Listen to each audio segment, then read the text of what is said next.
welcome to Scoreboard. Today we're using two topics to dissect a study. My co-host today. My name's Jem. Lamar, Jay.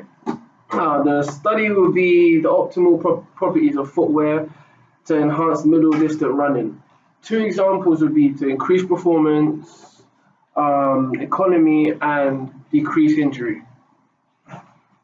Okay, so the first point is approximately 10% of the US population participates in middle distance running. Distance running in general represents a popular physical activity and therefore demonstrates being beneficial to whoever takes part in such running. Not really, because, you know, in our day and age, a lot of people decide to eat, drink, and whatnot. So, you know, running is, we need to get people motivated to run. So, there are 5 different footwear characteristics: shoe mass, cushioning, motion control, and midsole, and drop height. All of these influence running economies, and it in turn influence metabolic costs. Well, running economy, what is running economy? Well, it defines as an energy required to run submaximally at a given velocity, which is determined by measuring oxygen consumption. So when we're looking to running economy, obviously it's typically defined as energy required to run submaximally. To support this, we're going to be speaking about, me and Lamar have been going to support footwear, and Montel and Jay are going to be supporting barefoot. In my opinion, I feel that running in specific footwear helps running economy to get to a submaximal velocity. So when measuring oxygen consumption, footwear is going to be a main factor of this. To support Jen's point, running with greater shoe cushioning, larger shoe stiffness, and a greater shoe comfort were associated with improving running economy. Elaborating on shoe cushioning, shoe mass has been shown to be important for determining running economy. What is shoe mass? Shoe mass is specifically the weight of a shoe, how light or heavy the shoe is. Specifically, running shoes have been made to be very light. So while the runner is sprinting, middle distance sprinter is running, the shoe, they don't really feel the shoe, they feel the feet. Specifically underneath the shoe that is made, it's got specific running cleats, spikes type of things. So that specifically, and shoe mass, so the shoe is very light. So when the person is running, it's very, very light for them and it's much comfortable, so it gets a faster time. However though, Jim, shoe cushioning does not always reduce the metabolic cost, and running in bare feet and minimalist shoes, usually with no cushioning, always has been shown to be economically, doesn't really involve the cushioning, just has a better improved Well, if you think of it, you look to the inside of a shoe. Every shoe has an insole in it.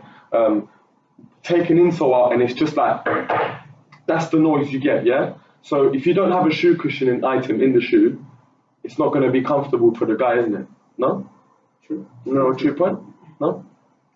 Okay, biomechanically, running in bare feet allows elastic energy to be stored in the Achilles tendon, which recovers approximately 35% of mechanical energy that the body creates with each step.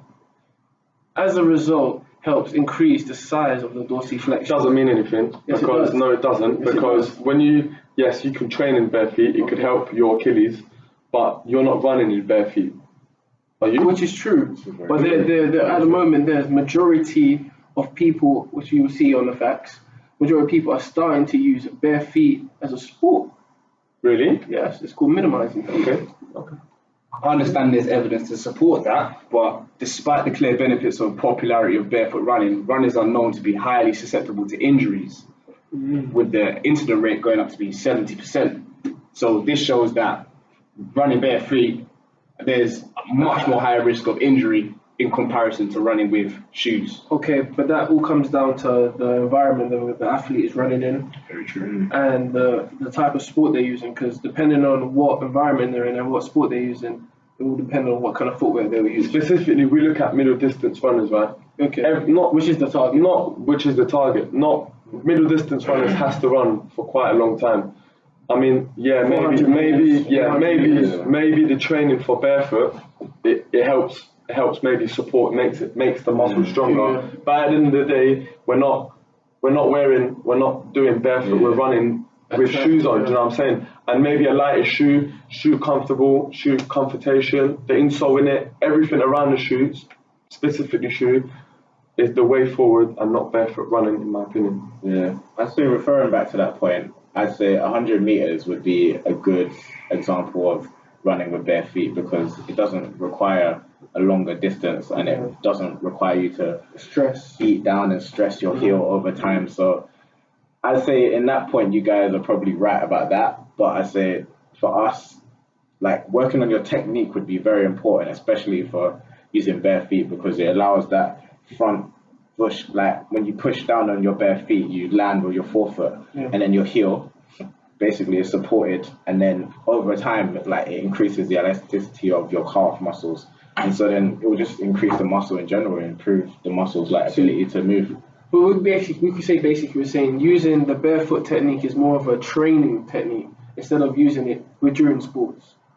So we're trying to say instead of using shoes during your sporting event, your training event, you would rather use your bare feet to increase muscles, to increase the Specifically, we look into not only shoe, but I mean, you say barefoot running helps, right? Shoe mass specifically is increased metabolic cost at any given workload. So a shoe mass could be very light, right? So at any given workload, the metabolic cost, it increases the metabolic cost. So, you know, that's a proven fact. That's a proven fact by Walmart et al. 2012. So reference. To conclude, I would say that running with and training with bare feet is good for improving that, what Jay said, the comfortability and stuff like that. But I would say the materials of the shoe, such as carbon fiber, like you mentioned, the sole, the lightness of the shoe, the mass of the shoe is much more safer. There needs to be a lot more research done into it. There hasn't, as we can speak to you guys, there hasn't been that much research that has been done specifically to prove what's better, to see if specific actual shoes. We haven't really spotted anything specifically on different shoes that have been researched. I mean, as an example, we can show automatically he's got nothing on it, yeah? He's gonna have no grip. Shoes here always have grip. These aren't the best shoes. These aren't the best shoes for it.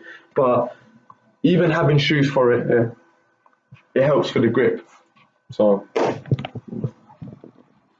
physiologically, running with shoes is very good as it improves running economy. But I would say Safety-wise. and the improvement of safety-wise. Also, but in contrast to that, I would say bare feet, training with bare feet is very good because of the Extremely points. beneficial because it brings more of the experience of the foot, experiencing the impact of running, increasing the muscles and the tendons and all the ligaments between the Achilles, all the way to the knee, all the way to the hip, to focus on increasing the power output. Therefore, implementing both into your training programs will be very beneficial. of course, specifically running economy, it definitely needs to be more research, but this is our opinion on it. My name's Jem. My name's Montel. Lamar, Jay, and this is Scoreboard!